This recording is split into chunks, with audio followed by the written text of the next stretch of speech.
New Mexico's legislative session came to an end recently. We'll talk about what work needs to be done to finalize the state budget.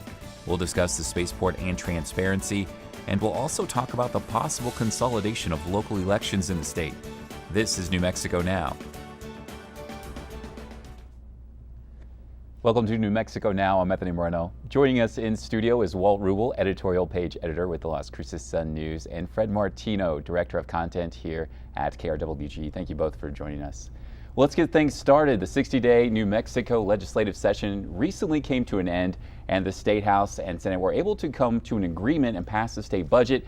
However, the governor has spoken out about her displeasure with the passed budget by the legislature, standing firm to her pledge not to raise taxes. Martinez spokesperson Michael Lonergan recently told the Albuquerque Journal after the session that he said, quote, "Besides the budget, it's not final what will be on the call. It's not final what will be on the call, but there's room for other items given that they squandered," he's referring to the legislature, 2 months of work, end quote. He also told the Journal that the governor would call a special session soon, which we found out earlier this week. The governor announced at a meeting with business leaders at a luncheon in Albuquerque. The governor also said that she is preparing to call a special session and that is also prepping the state for a possible furlough for state employees. Now, that also drew some quotes back from, State Senator Smith, who heads up the Senate Finance Committee,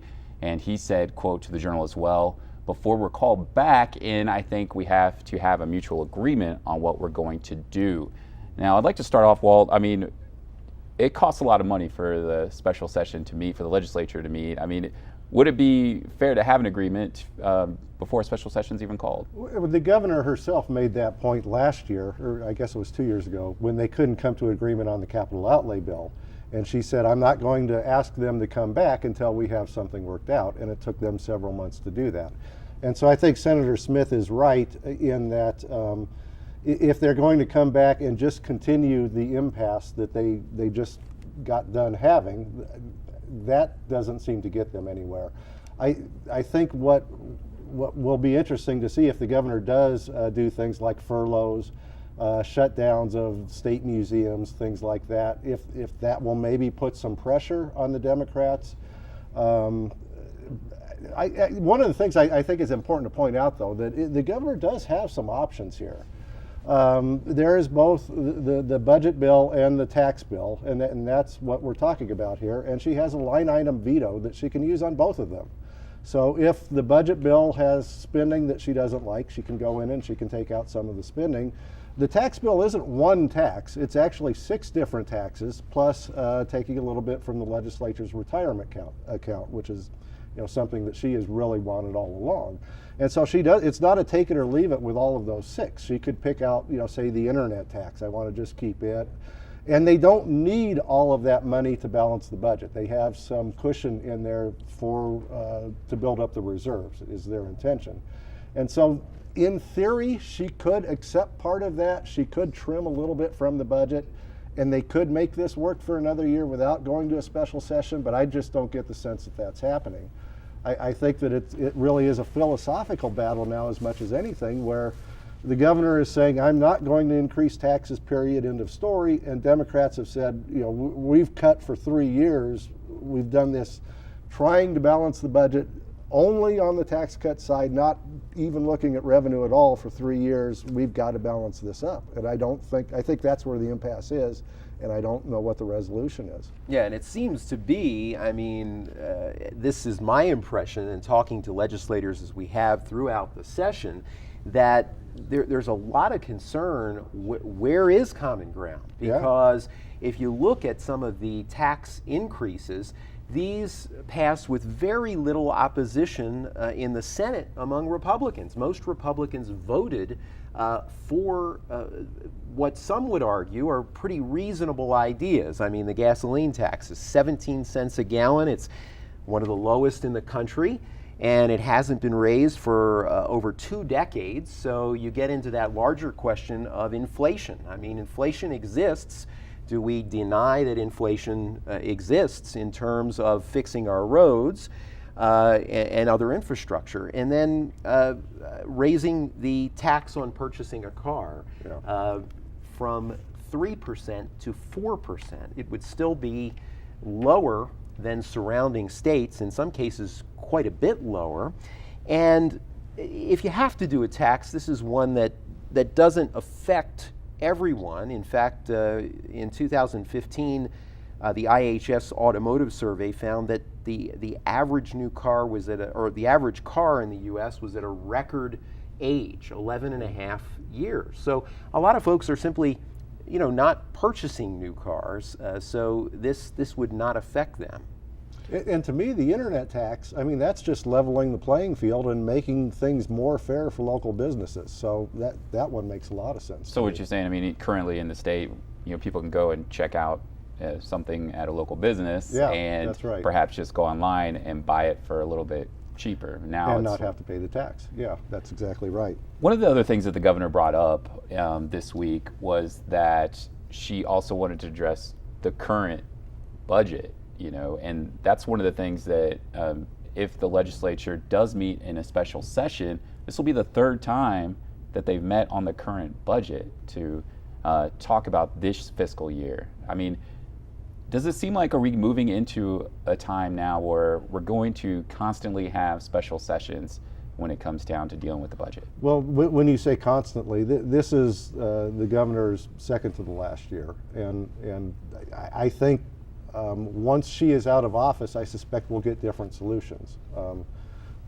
So I think constantly being yes for the next year and a half, because and I think she will, if she holds to this position, it's just going to be very difficult to find additional places to cut. At the beginning of the process, there was money from accounts that they could go in, they could sweep that money out, and there was some low-hanging fruit that they could take. But one of the things that Senator Smith did in the last week of the session was he wanted to show what the impact would be if we don't pass these tax hikes. And so in the Senate Finance Committee, they brought people in. And Gary Carruthers was one of the ones they brought in. And they asked him, if you don't get any more money with the cut that is already expected, which is 1%, and that is the best policy or best option for NMSU, if the governor passes all the tax hikes, they would still get a 1% cut. If she doesn't, NMSU is looking at like a 4 or 5% cut. And what Gary Carruthers said was that they would have to increase tuition 30% in order to make up for the money that they've lost from the state in revenue. Now, he's not saying that they're going to increase tuition 30%, but that's what it would take. And so that just gives you an idea of they are at a crisis point here. I really do believe that. The idea that government agencies always have excess money lying around, and there's always, you can always come in with another 5% and find it somewhere. I don't know if that's the case anymore. Yeah, and what's frustrating, I think, for some folks is this discussion occurs as if, well, it's just a percent, or it's just a percent here, a percent there, or even 4 or 5% here or there. The problem with having that kind of discussion without the larger context is it's ignoring the fact that every year when you do not have inflationary increases in spending, there already is built in a cut of around 2% each and every year. So, if you look at some state agencies, without inflationary increases, very quickly, in 10 years, that's 20%. That's a 20% cut where you start. And this is very difficult for legislators to then come up with a budget to say we're going to cut even more. Yeah. But the discussion doesn't often happen in those terms, and that's challenging. One of the other things you mentioned, Governor Martinez being out and in a year and a half, in a couple of years, I'd like to kind of start to begin the conversation about hearing your thoughts on what do you think her legacy is going to be in regards to dealing with the economic viability of New Mexico. Well, our Sunday editorial this past week ended with the line that she needs to figure out in the next year and a half how her legacy is going to be about something more than just cutting services for people who need them. And I'm not suggesting that the governor likes cutting services or doesn't understand the need is out there, because I think that she does. But that is a very good question. I mean, her last 60-day session is over. She doesn't get another one. She has a 30-day budget session next year, and that's it.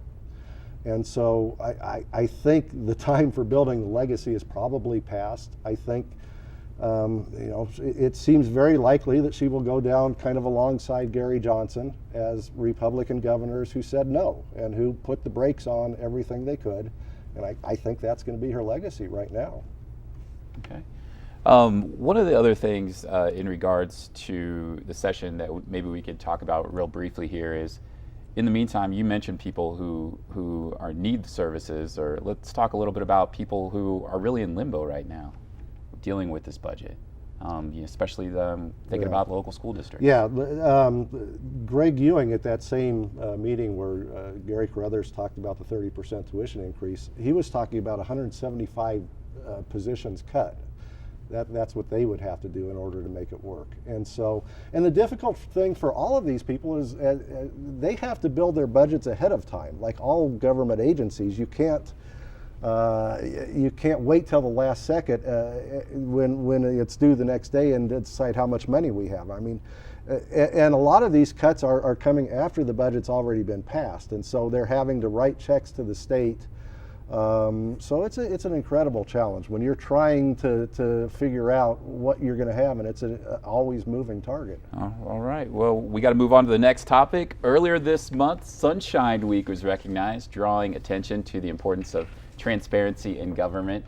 During that week, NMPolitics.net editor and publisher Heath Hausman wrote a commentary against Senate Bill 429, which he mentioned would allow the taxpayer-owned Spaceport America to make confidential information about the amount of return taxpayers are getting on their investment at the spaceport. Hausman stated in his commentary that, quote, public scrutiny makes government better, transparency will help the spaceport succeed. Now, Dan Hicks, CEO of Spaceport America, says that the bill would have been important to the spaceport to protect its customers. In a recent interview with KRWG, Hicks said, our financial audits are open to everyone on the Sunshine portal. What I'm trying to protect, though, is our partners, our customers that come and do business on a piece of state trust land, end quote. Now, Fred, you were able to speak to both Heath and Dan Hicks about this issue. I mean, are customers who decide to come to Spaceport, is their information already protected? Yeah, this is a matter that Heath Hausman told me is up for debate, that there is, in fact, in New Mexico, under economic development, a protection of trade secrets. And so that is the thought, that hopefully that would be able to be used for Spaceport customers. The larger issue, I think, is this notion of this particular bill, which, by the way, didn't go past committee. It did not pass. That would expand transparency. So even we wouldn't be able to know, essentially, for instance, what customers at the spaceport were paying in rent. So we wouldn't have transparency to know, are the rents fair among the various companies there? And so those are really interesting concerns. The other issue that I brought up with both Heath Hausman and also with Dan Hicks as a question is this an opening, since this bill did not pass, in the next legislative session to bring back an idea from 2015? Walt, you'll remember that George Munoz, representative, said, let's put the spaceport up for sale, that there are a lot of folks that are building spaceports or who have plans to build spaceports around the country. If it's a privately owned entity, they can keep a lot more things secret. Right now, the way New Mexico law works, not everything can be secret. Yeah, go ahead. I think there is an advantage to that, but I just think it's a non-starter. They would sell it tomorrow if somebody came forward with a $220 million check, I suspect, but I just don't think that's happening. This bill was completely off my radar until about 3 weeks left in the session, and I got an email, or I was included in an email link from a group that is opposed to the spaceport and has been for a long time. And so my first thought, like Fred, was it hadn't gone through a committee. There were only 3 weeks left in the session. It's not going anywhere. Why are we bothering with it? But there was a lot of discussion, and so I did end up calling Mary Kay Peterman and calling Dan Hicks and doing a story on it. And I would just, for people who are so against it, I would advise them to go back and look at the archive of the Senate Public Affairs Committee meeting where they had the hearing on this, and watch Jeff Steinborn agonize over his decision on this. And I would say that Jeff has a pretty good record when it comes to open government and transparency. I mean, he's really been one of the heroes on that issue. And he was not a no at the end. He voted to let this bill go forward with a no recommendation. And so it's not as cut and dried, I think, as a lot of people see it. And I know that, reflexively, journalists are supposed to oppose everything on this nature. And I do think that this bill went too far. Your point about rent is a fair point. But Dan Hicks, I think, also makes a legitimate point when he says that there is a level of competition and a level of secrecy in that industry where everything is proprietary, everything is new development, everything is new invention and innovation. And that's different than other industries. And so I do think that there's maybe a middle ground there that they could, and when I talked to Dan Hicks, there was like a week left in the session and he was still hopeful that he would get it through, and how do you break it to him? But I asked him, is this a starting point? And he said, no, we really need to get it now. But I'm hoping that maybe it is a starting point, and maybe there are some reasonable restrictions that working with FOG and working with the Foundation for Open Government as FOG, that maybe that they could come up with something. Well, I mean, I've went to the private space companies convention they have in Las Cruces, and yes, it is hard to get the company CEOs to talk about what they're doing after their presentation. I mean, they're pretty secretive. Yeah, I understood that point, but when we're talking about a taxpayer invested spaceport, does a bill like this start to make people question about, is this really working to have a publicly funded spaceport that depends heavily on private companies that really want to keep their products secret? Well, I guess what I would say to that is people think that the spaceport is not working because Virgin Galactic isn't flying. It was built for Virgin Galactic. I was there when Bill Richardson and Sir Richard Branson were standing side by side saying that we're building this for Virgin Galactic. And so they have had to scramble ever since the fatal crash on Halloween 2 years ago. They were supposed to be flying by now, and they're not. And so because of that, the Spaceport Authority is putting together all sorts of other things to bring revenue in. And once again, I would advise people to go back and look at that Public Affairs Committee hearing, because Dan Hicks got that exact question from Senator Brandt. This is a boondoggle. This is a white elephant. We're wasting our money. Why don't we sell it and wash our hands of it? And he answered it pretty well, I think. That they are starting, they're still not at a break-even point yet, but they're getting there. And that they have a path to get there, a reasonable path to get there. And that he is convinced in the next couple of years that the industry is going to take off, that we've been hearing that for a long time.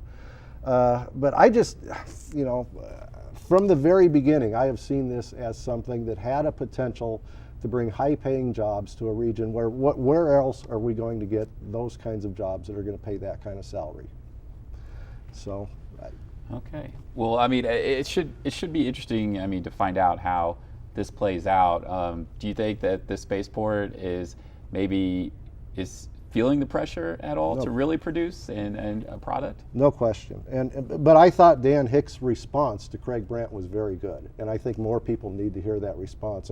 And he needs to get out there. Christine Anderson, who was the last CEO of the spaceport, was very good at some things. Getting out there and making the public relations pitch is not one of them. I think Dan Hicks is good at that, and I think he needs to be. He needs to get that message out, because there are a lot of people thinking the same way you are. Does the spaceport have a public relations problem? Absolutely. Absolutely it does. But I think they have the right person in place to address it. I really do. All right. Well, that would be interesting to see how things unfold, as I said. And it seems like everything is so dependent on Virgin Galactic. And I mean, now is the spaceport, from what you've seen, and Fred, I know you've talked with Dan Hicks.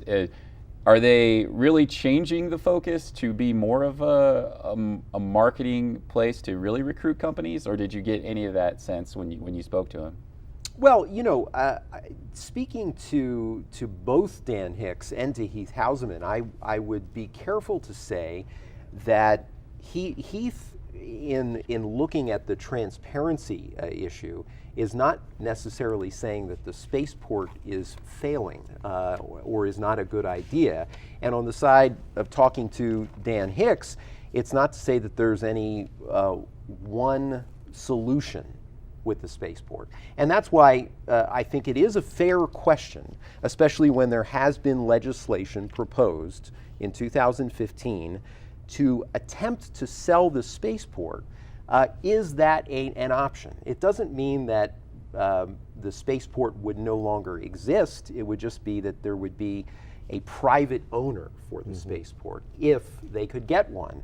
And that is a big question, as you point out, Walt. We don't know, but if you don't market it and try, if the spaceport is not up for sale, I think it will be hard to know whether or not anyone would buy it. And my recollection of that 2015 bill was that they were going to sell it to anybody. So it wouldn't have to be a spaceport or a SpaceX or somebody like that buying it. It could be FedEx come in and turn it into a transportation hub, a shipping hub. Right.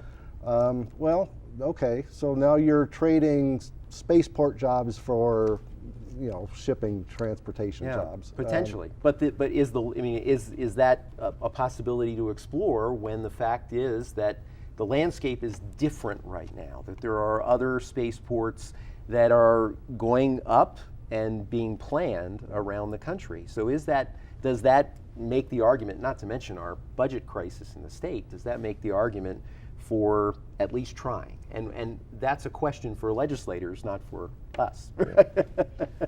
Well, one of the things, though, I've noticed is, does this type of bill really continue with some sort of vagueness when it comes to the spaceport? I mean, that we had the bill to actually support it, which passed here locally. The counties had to vote on, which didn't exactly say too much. It seemed pretty broad. Was this bill really the same way, in your opinion? If your point is that there needs to be greater oversight from the state to the spaceport, I think that may be fair. But no, I don't think so. I think this bill was Dan Hicks trying to do whatever he can to bring more companies in. And I have no doubt that that is what companies are telling him that they want. And I have no doubt that that is an impediment to him being able to recruit as well as he could otherwise. And so I don't think there's anything to it beyond that. I think that not having this pass will be a setback, but not the critical one that he said it was. And it kind of reminds me of a few years ago, there was the whole thing with immunity, lawsuit immunity. And they were telling us that we have to get this bill through so that if you're standing on the ground and a piece of the spaceport falls on you, there is some immunity to the spaceport itself that, in terms of lawsuits, and that did get passed. Sometimes I wonder, they always tell us we have to have this thing or we're going to be sunk, we're going to be doomed, and that's basically what Dan Hicks is saying now.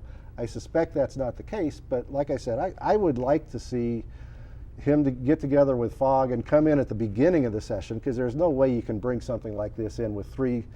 It was introduced middle of February, and you just, there's no way unless you got universal agreement and the skids are greased. That's the only way you can introduce something that late and get it through. And we haven't even touched upon the fact, Walt, that in previous sessions, former Senator Lee Cotter brought forth a bill which was not successful, which was going to say to the spaceport, you're getting more local revenue than you expected from the gross receipts tax. Pay off the bonds early, and then the spaceport will be paid for. Instead, that money was being used for operating expenses, which was not what people thought they were voting for. From when you talk to folks, they didn't expect that. Yeah, and that's another example, I think, of, that happened under Christine Anderson. And she, as she said, it was all done in an open meeting. But Lee Cotter found out about that months later, and that's why he was upset. She didn't go to the Senate and the legislature and explain, this is what we're doing and this is why we need to do it. She did it, and then they found out about it later, and they weren't happy about it. And I don't blame them. Yeah. All right, well, let's go ahead and move on to the next topic. As you may know, New Mexico's local elections could change throughout the state. As we're taping this program, the governor has not signed the bill to make that happen, House Bill 174. Walt, I know the editorial board at the Sun News came out in favor of this bill, and also Scott Kraling, Doña County Clerk, as well. I'd like to hear, your thoughts on why you think this bill is going to increase voter turnout. Right. Well, I think the numbers are just speak for themselves. When you go back and you look at not just the last school board election, but all of the school board elections. And then you get to lower races than that, like the local soil and water conservation district. Those are almost universally done by the people in that group. And if all of those small groups of people decide that we want this person here, you can and the same thing with the school elections is, the thinking is that if a school board member is particularly friendly towards the teachers or has the support of the teachers union, that those groups will come out and vote in greater numbers than people who just have a casual interest. And I think that that's probably true. You just look at, like I say, you just look at the turnout numbers on those elections, and they're always just way too low. So, but I mean, the Las Cruces school, public schools came out really against this because they said that it could affect, them being able to pass things like mill levies and general obligation bonds because they're going to be lumped into, the general election where they could be facing some serious opposition from different groups. But my argument is that's why you need to lump them in, because that's the same thing as getting teachers to vote for school board members that are friendly to teachers. When the only people voting on the bond issues are people who really care a lot about schools and care a lot about elections, then of course they're going to pass. But is that reflective of the overall population of voters? I don't think it is. Yeah.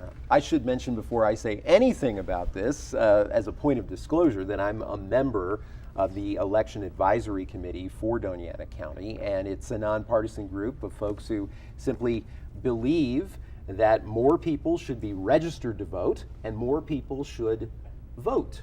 And this is one way where that might be possible, is if you have consolidated elections, folks would probably be more likely to vote in something like a school board election. I mean, my goodness, if it's 3 or 4 or 5% of folks voting in school elections, but yet your general election has turnout of 50%, that could make a huge difference in having a more representative school board, representative mill levy votes, etc. So. All right. Well, we'll see if that happens and comes into law and how it affects voting in New Mexico. I want to thank you both for being here. Thank you to Walt Rubel and Fred Martino. Remember, you could always like us on Facebook and follow us on Twitter at KRWG to get the latest news and programming announcements. And we would love to hear from you. Send us your story ideas and topics for this program and others. You can email us at feedback@nmsu.edu. I'm Anthony Moreno. Thanks for joining us for New Mexico Now.